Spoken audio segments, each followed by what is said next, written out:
Welcome back to Reformed Thinking. Today we're doing a deep dive into the historical roots of grace, and we're really focusing on one single figure, a man whose presence just defines the landscape of Western theological and, well, even philosophical thought. We are examining St. Augustine of Hippo and his story, his internal spiritual war and the theological conclusions that came out of it.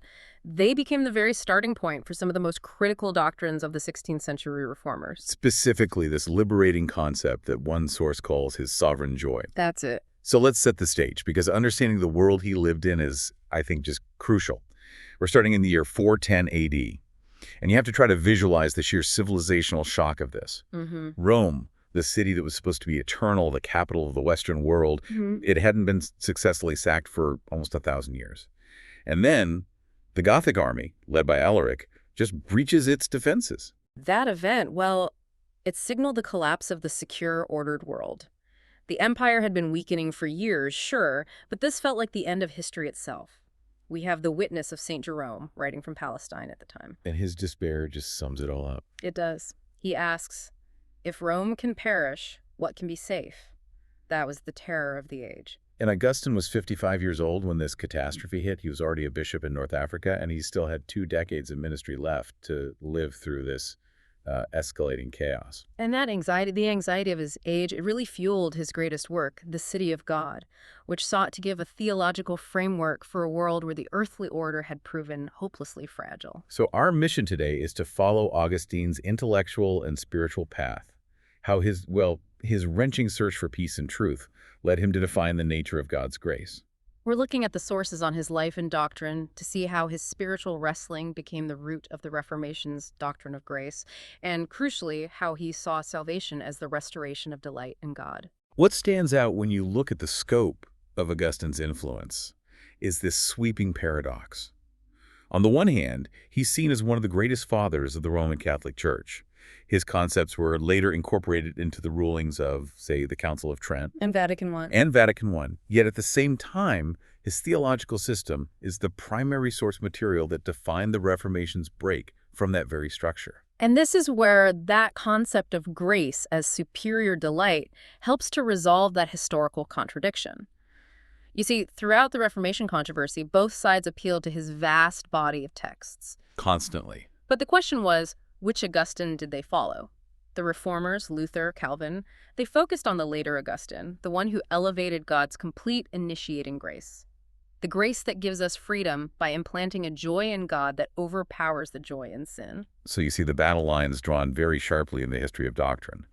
The Reformation wasn't really introducing a brand new idea. It was arguing for the proper reading of an ancient voice. It was arguing for the Augustine of the Confessions and the anti-Pelagian writings. To appreciate the depth of Augustine's thought, we have to situate him in his world, which was one of just staggering political and spiritual upheaval. He lived between the shifting of entire civilizations. He was the Bishop of Hippo, a major coastal city in North Africa from 396 AD, serving for 34 years.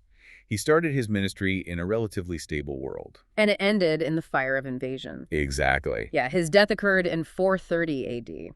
The sources note that the Vandals, an invading force of around 80,000 people, were at the very walls of Hippo. He was besieged. He was 76 years old. And when his friends quoted the biblical instruction to flee, he refused to leave. He refused. He saw himself as a soldier, a captain. He had this deep, palpable sense of pastoral responsibility.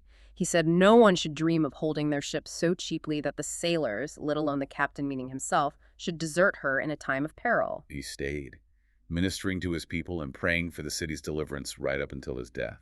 And during those decades, he was so much more than a shepherd of souls. He was the primary defender of the faith against major theological threats.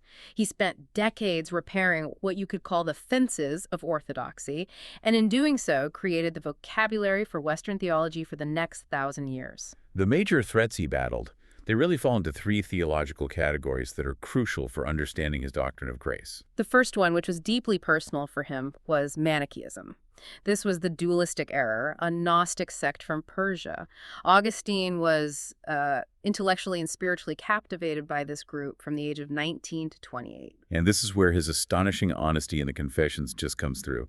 Manichaeism taught that evil came from a separate, opposing kingdom of darkness, co-eternal and equal in power to the kingdom of light. which provided Augustine with a very convenient psychological escape hatch from moral failure. Right. It let him externalize his sin, especially the intense sexual appetites he struggled with. He candidly admits believing that it was not I who was sinning, but some other nature within me. He imagined these two antagonistic masses struggling for control. When he finally rejected this view, he replaced that dualistic cosmos with the biblical vision of one transcendent, singular God who is the creator of all, and evil as just the privation or corruption of the good. Then the second major challenge was Donatism. This presented a deep sacramental error, and it was rooted in a really painful history. The Donatists came out of the Diocletian persecution decades earlier, when Roman authorities demanded church leaders hand over the Bible for destruction. And those who gave over the scriptures were called traditores, transgressors. The Donatists created what they called the Church of the Pure, arguing that if a bishop had been a traditor or was otherwise a serious sinner, then any sacrament he performed, baptism, ordination, was null and void. The validity of the rite depended entirely on the subjective purity of the minister. And this was an existential crisis for the church. Augustine countered this by siding with the view that the validity of the sacrament comes from the office, and more to the point, from Christ's action alone. He said the water may be the same when a minister baptizes, but the grace is supplied by God, not the human minister. Augustine's position here was just groundbreaking. It solidified the institutional church's definition. It shifts the entire focus from the holiness of the man to the absolute sovereignty of the office and the act of God within it. Right. He reasoned that Christ is the true administrator of the sacraments. If the efficacy depended on the minister's character, no one could ever be certain of their baptism or their salvation. I mean, who can know the inner state of the minister's soul? Which brings us to the third and most defining theological struggle, Pelagianism, the grace error. Pelagius minimized the impact of original sin, asserting that human nature is fundamentally good and has the inherent moral ability to fulfill God's commands without needing essential preceding grace. And we absolutely have to return to this conflict later, because it is the direct counterpoint to his sovereign joy doctrine. Now consider the sheer scope of this man's intellectual output during all this conflict. Adolf Harnack called him the greatest man the church possessed between Paul the Apostle and Luther the Reformer. Christian History magazine just says that after Jesus and Paul, Augustine is the most influential figure in Christian history, and his influence flowed into radically opposing religious movements. Think about that paradoxical legacy again. The sources confirm the Catholic Church cherishes him. The Council of Trent adopted his teaching on original sin and the necessity of grace. But the critical separation happened over how grace functions in justification. The reformers, like Luther, who was an Augustinian monk, and Calvin, who cited him thousands of times, they championed the Augustine, who saw grace as entirely initiating and justifying the believer from outside by imputation. Whereas the Catholic position, generally focused on Augustine's teaching on grace as infused, a supernatural habit poured into the soul to make it subjectively holy. The reformers argued that the Pelagianism Augustine fought so hard against had gradually crept back into the church through the scholastic tradition.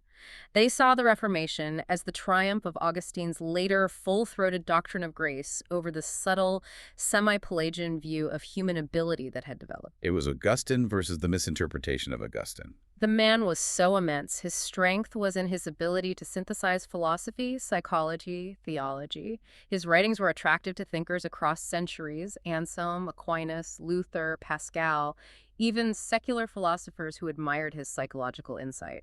His writings total 5 million words. People trying to grasp his entire output often use the analogy that he is the Augustinian Alps. You may visit them, you may climb one peak, but you'll never escape them or see them entirely in this life. Benedict Gruschel, a scholar of Augustine, mentioned this feeling of impossibility. He observed that even a deep, extensive study of one book of the Confessions reveals there's still so much more wisdom to extract. The sources advise that for anyone wanting to approach the Alps, they should start with the Confessions. It's the story of his early life and conversion. But for the grand theological system, you have to look at the city of God and on the Trinity. To understand the origin of Augustine's revolutionary doctrine of grace, we have to examine the crucible of his personal history, the moral and intellectual wrestling that forged his theology. Augustine was born in Thagaste, in modern Algeria, in 354. His father, Patricius, was a pagan who converted only just before his death. And Patricius's single focus for his son was education, specifically rhetoric. He wanted his son to have a fertile tongue and a successful career. a career focused on gratifying human vanity. Augustine's later writings reveal a distinct absence of warmth toward his father's priorities. He noted that Patricius took no trouble at all to see how I was growing in your sight, O God, or whether I was chaste or not. The father's care was entirely physical and career-oriented. It was lacking any spiritual vision. And this absence of spiritual guidance likely shaped Augustine's subsequent silence concerning his father throughout his life's records. When he moved to Carthage at age 17 for 3 years of study, his mother, Monica, who was an earnest believer, warned him against the lure of sexual immorality. But Augustine admitted he found himself immediately in what he called a hissing cauldron of lust. He describes his motivations during this period with astonishing candor. He says he was inflamed with desire for a surfeit of hell's pleasures. He admits he was driven by curiosity and malice. He writes, "I was willing to steal, and steal I did, although I was not compelled by any lack." The story of stealing pears from a neighbor's tree, just for the delight of lawlessness. He was thirsty for what he would later call suicidal pleasures. During his time as a schoolmaster, he took a concubine. He lived with her for 15 years, and they had a son, Adeodatus, whose name means given by God. Augustine was highly ambitious, focused on using his speaking skills for the unhallowed and inane purpose of gratifying human vanity. Then came the first great intellectual turning point. This happened when he was 19. While still immersed in that cauldron of Carthage, he encountered the works of the Roman statesman Cicero. Specifically, he read Cicero's dialogue Hortensius. And the sources stressed this reading arrested him not for its style, which was his profession, but for its content. Cicero exalted the quest for wisdom and truth above all physical pleasure and worldly ambition. This was a seismic shift. He says it provided him with new hopes, it altered his outlook on life, and it profoundly changed his prayers. His heart began to throb with a bewildering passion for the wisdom of eternal truth. This reading redirected him towards seeking substance over style. And this was 9 years before he embraced Christ, but it was absolutely necessary preparation. The next significant intellectual turn occurred after he moved from Rome to Milan to teach rhetoric. He was about 31 when he encountered the writings of Plotinus and other Neoplatonists. This discovery is sometimes described as his second conversion because it successfully shifted his spiritual center of gravity away from Manichaeism. He absorbed the Platonic vision of reality, conceiving of God for the first time as utterly transcendent, spiritual, and non-physical. It helped him to conceive of truth as incorporeal and everlasting. But Platonism proved to be a spiritual dead end. He realized that while he had been given an intellectual picture of the divine, he was still morally powerless. He described his position perfectly in the Confessions. I had my back to the light, and my face was turned towards the things which it illumined, so that my eyes were themselves in darkness. He had the philosophy, but he lacked the moral and spiritual capacity to live the transformed life it suggested. This led to the final, most crucial move from Platonism to the Apostle Paul, introduced largely through the public preaching of Bishop Ambrose in Milan. Ambrose was a gifted orator, and Augustine recounts hearing his preaching as dispensing the richness of your corn, the joy of your oil, and the sober intoxication of your wine. Augustine's Platonic mindset struggled fiercely with the biblical teaching that the Word was made flesh. Platonism generally maintained an aversion to matter and the world of sense, but listening to Ambrose week after week, he began to sense the truth of the Incarnation and its necessity. He realized he was far away from God, but he heard a voice speaking to his heart, "I am the God who is Frey." Intellectual doubt was finally silenced. Yet this intellectual acceptance was not yet conversion. Here is where the crisis deepened and the central theme of his theology, the will, emerges. He writes with such anguish, "I was astonished that although I now loved you, I did not persist in enjoyment of my God." He couldn't hold on to the spiritual satisfaction that came from contemplating God. And that phrase, enjoyment of my God, that is the epicenter of his theological revolution.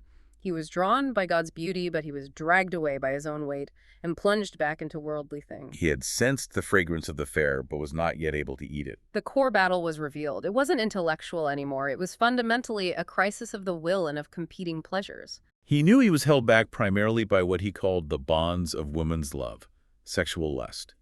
He articulated the battlefront clearly. How could he find the strength to enjoy God more than the sensual pleasures that enslaved him? And he recognized that the strength he needed had to come from an external mediating source, Jesus Christ. This crisis set the stage for a heartbreaking display of his spiritual weakness. His mother, Monica, had arrived and was arranging a suitable marriage for him. To prepare, he had to send away his beloved concubine of 15 years.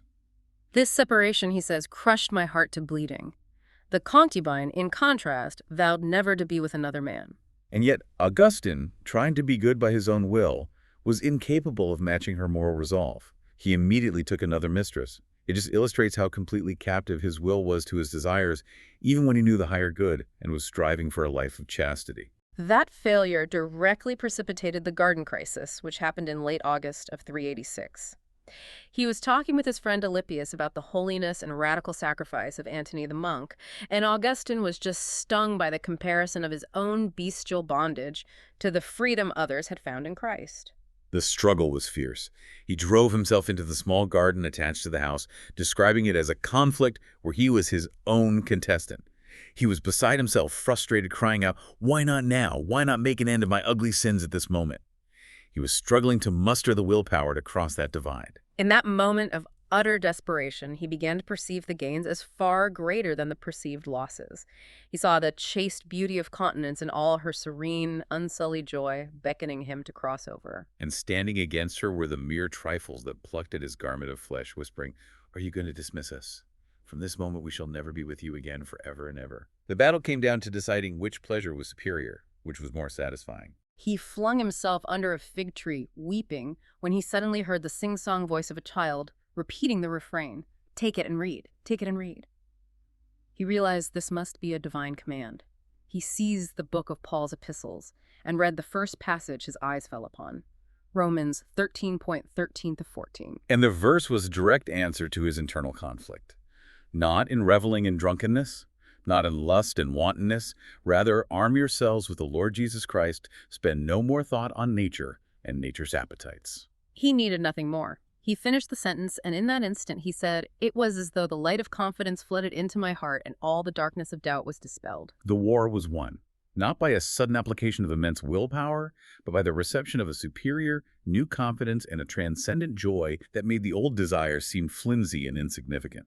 That single radical moment in the garden, where God's grace conquered sin by installing a superior delight, became the theological lens through which Augustine viewed the entire cosmos. And this is what led directly to his intense conflict with Pelagius. It's the ultimate test case for the doctrine of grace. Pelagius, who was active in Rome, was appalled by the implications of Augustine's position. Pelagius taught that grace may aid righteousness, but it is not necessary for that end. Right. Human nature is essentially fine after the fall. It retains the full moral ability to obey God's commands if we simply set our minds to it. The crucial sticking point for Pelagius was Augustine's earlier prayer. "Give me the grace, O Lord, to do as you command, and command me to do what you will." Pelagius saw this as a dismissal of human freedom and responsibility. If God must give the ability to obey, then our moral actions seem meaningless. Augustine didn't reach his final view quickly. He initially defended the freedom of the will in a way that Pelagius later quoted against him. But by the time he wrote the Confessions and engaged in the Pelagian debates, his personal experience and his intense study of Paul has settled the matter. He concluded the grace of God prevailed. The very core of Augustinianism is captured in this concept. Grace is God's giving us a sovereign joy in God that triumphs over joy in sin. The grace that saves and sets us free is, fundamentally, a pleasurable grace. He describes the immediate change after the garden. "How sweet all at once it was for me to be rid of those fruitless joys which I had once feared to lose. You drove them from me, you who are the true, the sovereign joy." He saw that God not only drove out the old failing pleasures, but he took their place, being sweeter than all pleasure. The work of grace is the regeneration of our desires, where God reorders the springs of joy so that we love him more than any worldly appetite. This reframes the very idea of love. For Augustine, loving God is always essentially a delighting in God. The Latin is fru, and if we love other things, it is only for God's sake, meaning we use them, or eudi. This introduces his famous doctrine of use and enjoyment. We are meant to enjoy God through finding our ultimate satisfaction and rest in him alone. We are meant to use creation eudicine, created things, as tools or aids that point us toward enjoying God. He defined caritas, love for God, precisely as the motion of the soul toward the enjoyment of God for his own sake. Conversely, cupiditas, or unlawful desire, is the motion of the soul toward the enjoyment of something else, enjoying creation or self for the sake of something other than God. Sin, therefore, is not just breaking a rule. It is an error of desire, a corruption of logic. It's trying to enjoy something that was only created to be used. This is the basis of the corruption of the earthly city he describes in the city of God. It is a society built upon misplaced desires, a collective cupiditas. So the pursuit of happiness and delight is a universal human drive. Augustine saw that every man desires to be happy, and everything we desire is desired for that end alone. This pursuit governs the will. And here's the necessary theological point that opposed Pelagianism. Since the will always follows the greatest perceived delight, it is not in our power to determine what that delight will be. After the fall, our internal delight mechanism is broken, leading us to prefer the lesser suicidal pleasures. Augustine asks, who has the ability to make something that truly delights him turn up? Or to make himself take delight in what turns up? The capacity to find God superior must be given by God himself. Therefore, converting grace is God giving us this sovereign, superior joy that triumphs over all other joys and effectively sways the will toward him.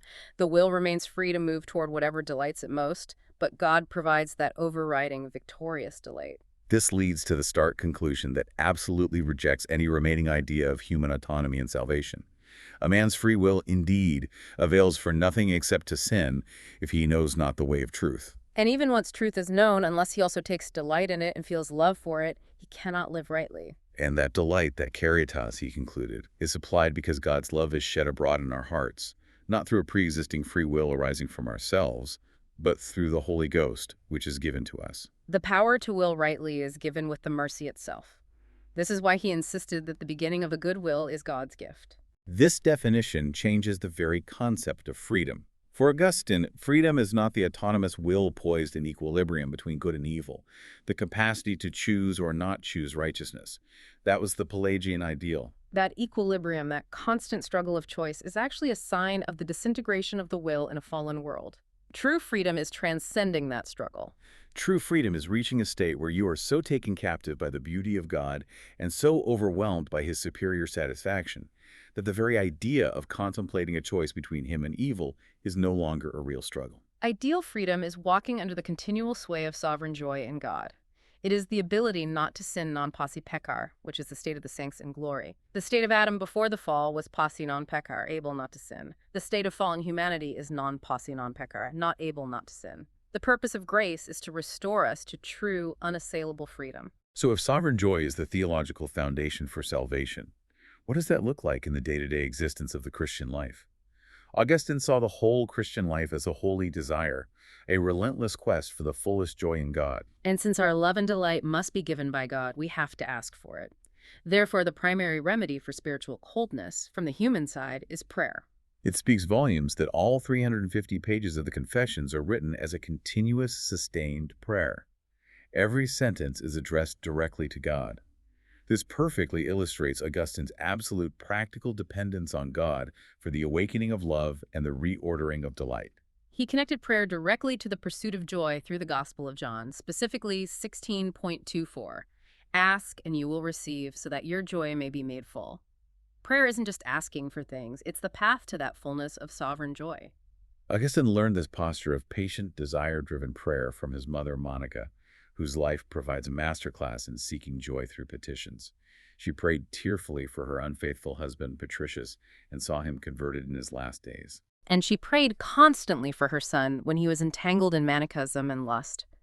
Augustine notes she shed more tears over my spiritual death than other mothers shed for the bodily death of a son.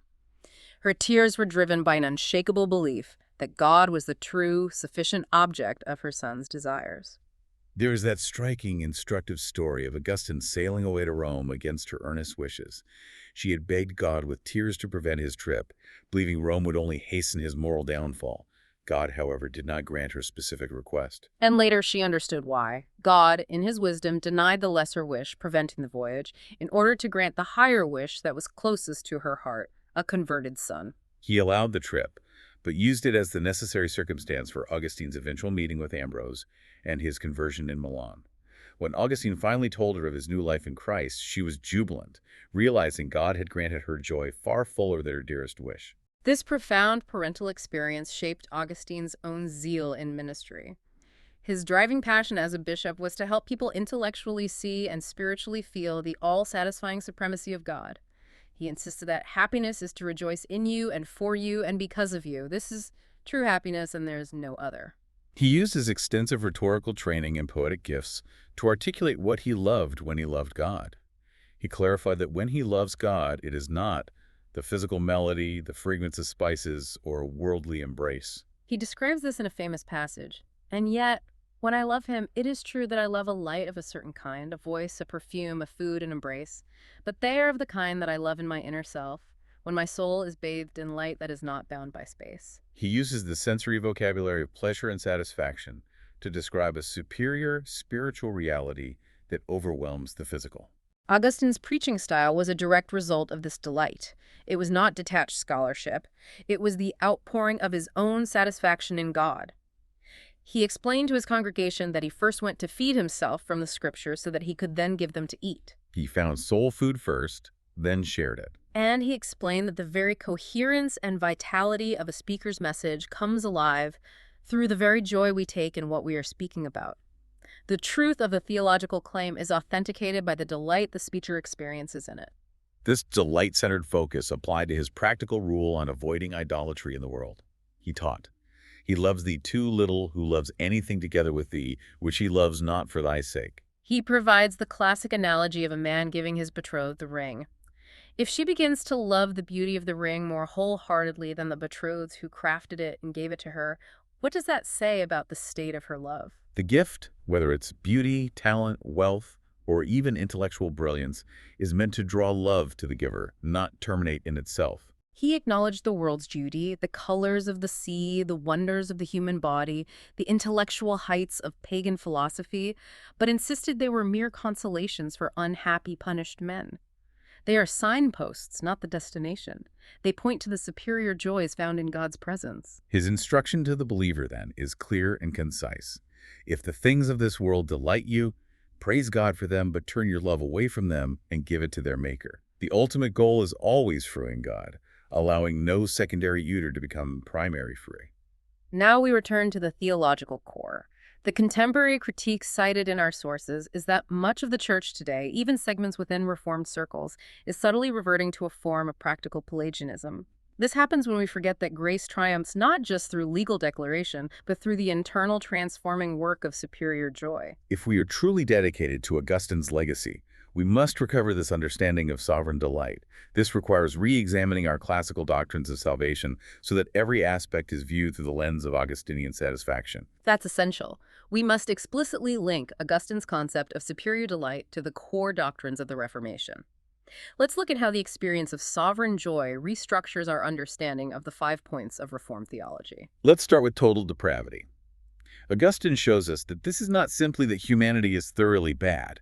It is, more acutely, a profound spiritual blindness to divine beauty and a complete deadness to spiritual joy.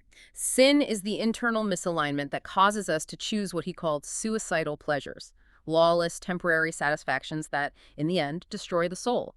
We are spiritually bankrupt because we prefer low-grade pleasures to infinite satisfaction. Next, unconditional election. Augustine's view means that the entirety of our future joy in Jesus was planned for us before we ever existed. God chose the recipients of this ultimate satisfaction entirely on his own gracious terms, apart from any foreknowledge of merit or goodwill in them. Then, limited atonement, or what is often called definite atonement. This doctrine, seen through Augustine's definition of grace, becomes the solid assurance that this indestructible joy in God is infallibly secured for the chosen recipients by the blood of the covenant. The price was paid precisely and completely to deliver the elect into this ultimate delight, ensuring their arrival at satisfaction. This flows directly into irresistible grace. When viewed through Augustine, irresistible grace is not God dragging us against our will. It is the sovereign implanting of a superior, victorious appetite. God doesn't drag us kicking and screaming. He makes himself so supremely desirable, so infinitely sweet, that the competing worldly joys lose their gravitational pull. It's the ultimate act of love God, ensuring we do not hold on to suicidal pleasures by giving us something infinitely better. It's an internal triumph of love, the sovereign superiority of new delights he implants, leading us to willingly choose him because he is now the supreme object of our desires. And finally, the perseverance of the saints. This doctrine becomes the ultimate guarantee. It's the assurance that God will continue his almighty work to keep us through all affliction and suffering in this life, for an inheritance of pleasures at God's right hand forever, as promised in Psalm 16:11. The grace that began our delight in God is the grace that sustains it to eternity. Augustine's vision of salvation is rooted entirely in this framework. The true motivation that saves and sanctifies is the work of God deep beneath the human will to change the springs of joy so that we choose God over sex, money, food, or fame. It is the giving of a compelling, triumphant joy that orders our life. This forces us to confront a challenging question for contemporary believers. Are we, despite our theological vocabulary, living lives that demonstrate we are in bondage to the world's transient pleasures, television, sleep, money, human praise? Or does our daily life reflect the reality of God's supreme joy? Augustine provides the clear solution, which is rooted in dependence. We must pray. O Lord, open my eyes to see the sovereign sight that in your presence is fullness of joy, and at your right hand are pleasures forevermore. We labor diligently in the Christian life, knowing that the grace that brings light is the grace that brings superior satisfaction. We have traced Augustine's life from the cauldron of lust in Carthage through the intellectual turns of Cicero and Platonism to his powerful conversion in the garden. This personal experience became the foundation for the theological system known as sovereign joy. Augustine's message is clear. Salvation is not attained by striving through sheer willpower, the error of Pelagianism. Rather, it happens by grace working within, restructuring our delights so completely that we find God to be sweeter and more desirable than all temporary pleasure. This delight in God is the engine of all Christian living and the necessary root of historic Reformed concepts of grace. Augustine wrote, "You made us for yourself, and our hearts find no peace till they rest in you." If this peace is the presence of a profound happiness that only God can provide, what temporary, fruitless joys are still competing for your affection, and how might praying for a superior delight in God be the only way to finally be rid of them? Thank you for joining us for this deep dive.